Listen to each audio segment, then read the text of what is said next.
धनराशि वालों, जो छूटा है वो वापस मिल सकता है आपको। कई बार ऐसा होता है ज़िंदगी में कि जो चीज़ छूट जाती है वो फिर हमें वापस नहीं मिलती, किंतु जब केतु की वजह से छूटती है तो थोड़े से प्रयत्न के बाद हमें वापस भी मिल सकता है। आपकी कुंडली में राशि चक्र में इसी प्रकार का योग अभी हो रहा है। गुरु का जो वक्रीपना है वो आपको इस प्रकार का लाभ दे सकता है। आपका मन जिसके पीछे दौड़ रहा है वह प्राप्ति आपको हो सकती है, लेकिन साथ में क्या क्या सावधानी रखनी होगी, कौन कौन सी बातें आपके लिए सरल है, कहाँ संघर्ष है, इन सभी बातों की मैं जानकारी दे रहा हूँ। देखिए आगे। नमस्कार, मैं अमित त्रिवेदी, ज्योतिषाचार्य। धनराशि वालों, गुरु ग्रह की वक्री चाल है और इसी के अनुसंधान में यह वीडियो मैं अपलोड कर रहा हूं। यह वीडियो केवल आपके लिए है। तारीख 9 अक्टूबर 2024 से 4 फरवरी 2025 तक गुरु ग्रह की वक्री चाल है। ये वक्री चाल क्या है उसकी समझ मैं अति संक्षिप्त में अभी आपको दे रहा हूं। जब कोई भी ग्रह वक्री होता है तो वह पृथ्वी के अधिक नज़दीक होता है, अधिक समीप होता है। तो जब यह ग्रह अधिक समीप होता है तो क्या होता है, उसका प्रभाव पृथ्वीवासियों के ऊपर बहुत हद तक होता है, बहुत अधिक होता है। यहाँ मैं धनराशि के अनुसंधान में बात कर रहा हूँ, तो धनराशि के ऊपर गुरु ग्रह की जो वक्री चाल है उसका प्रभाव क्या होगा इसके अनुसंधान में मैं बात करूँगा। लेकिन सबसे पहले आपको अनुरोध करूँगा कि यह चैनल आप सब्सक्राइब कीजिए, शेयर कीजिए, लाइक कीजिए और जी हाँ, कमेंट बॉक्स में कमेंट अवश्य लिखिए। जिसको मेरा व्यक्तिगत संपर्क करना है, व्यक्तिगत मार्गदर्शन प्राप्त करना है, वह डिस्क्रिप्शन बॉक्स में लिंक दी हुई है, उसका उपयोग कर सकते हैं, या फिर यहाँ जो टेलीफोन नंबर, मेरा मोबाइल नंबर दिया गया है, उसके द्वारा मेरा व्यक्तिगत संपर्क कर सकते हैं। चलिए आगे बढ़ते हैं। धनराशि के ऊपर गुरु वक्रीपना जो है वो किस प्रकार से प्रभाव डालेगा। जैसे मैंने कहा, धनराशि वालों, जो छूटा है वो आपको मिल सकता है। बात ऐसी है कि जो चीज़ें पहले छूट गई है और आप प्राप्त करना चाहते थे किंतु प्राप्त नहीं कर सके, उसके अनुसंधान में प्रयत्न कीजिए। आपको अभी सफलता मिलने की पूरी संभावना है, क्योंकि इस प्रकार से योग अभी बन रहे हैं। साथ ही यदि आप नौकरी करते हो तो आपको नौकरी में लाभ हो सकता है। नौकरी में आपको अधिक धन प्राप्ति भी हो सकती है। आपका जो मित्र वर्तुल है वह जॉब के एरिया में बहुत घनिष्ठ हो सकता है। आपका मित्र वर्तुल बड़ा भी हो सकता है, वहाँ आपका प्रभाव भी बढ़ सकता है। साथ ही एक बात और भी है, यदि आप व्यापार करते हो तो व्यापार में थोड़ी चिंता बनी रहेगी, किंतु मुझे यहाँ बिजनेस क्लास पीपल को कोई बड़ी तकलीफ होती हुई दिखाई नहीं देती। कुछ जगह पर ग्रहों के संकेत मुझे अच्छे नहीं मिल रहे। इसके अनुसंधान में भी आप जान लीजिए कि किस जगह पर आपको अधिक सावधानी रखनी है। जैसे यदि आप विवाहित हो, आप मैरिड हो, तो विवाहित लाइफ में प्रॉब्लम हो सकते हैं, जीवन साथी के साथ अनबन थोड़ी गहरी हो सकती है, तो आपको सावधान रहना होगा।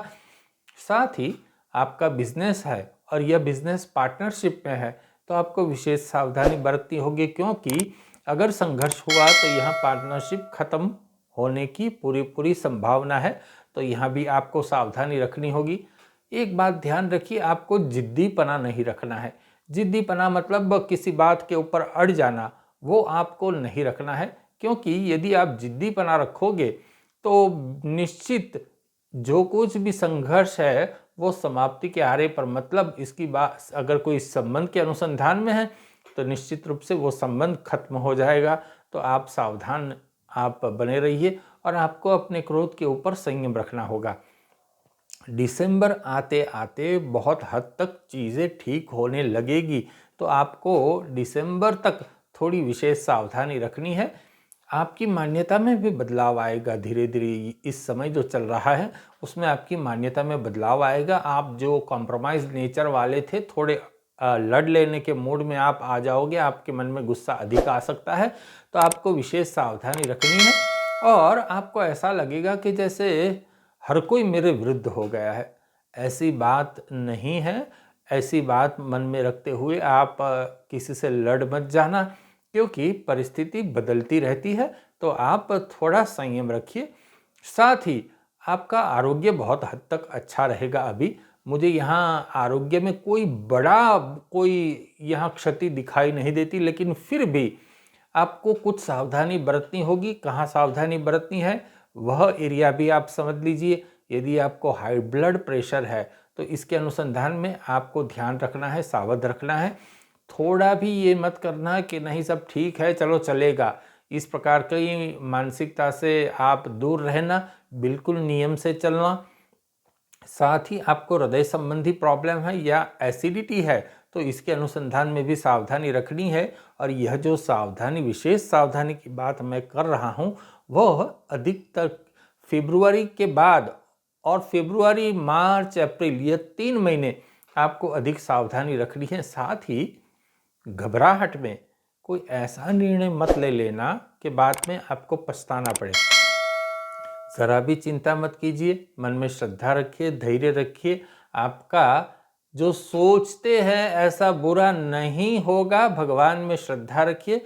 मन में थोड़ी घबराहट होगी, लेकिन वह घबराहट को आप दरकिनार कर दीजिए और अपना जीवन शांति से जिए। और चलिए बात करते हैं क्या शास्त्रोक्त उपाय है। शास्त्रोक्त उपाय से हमें बल प्राप्त होता है।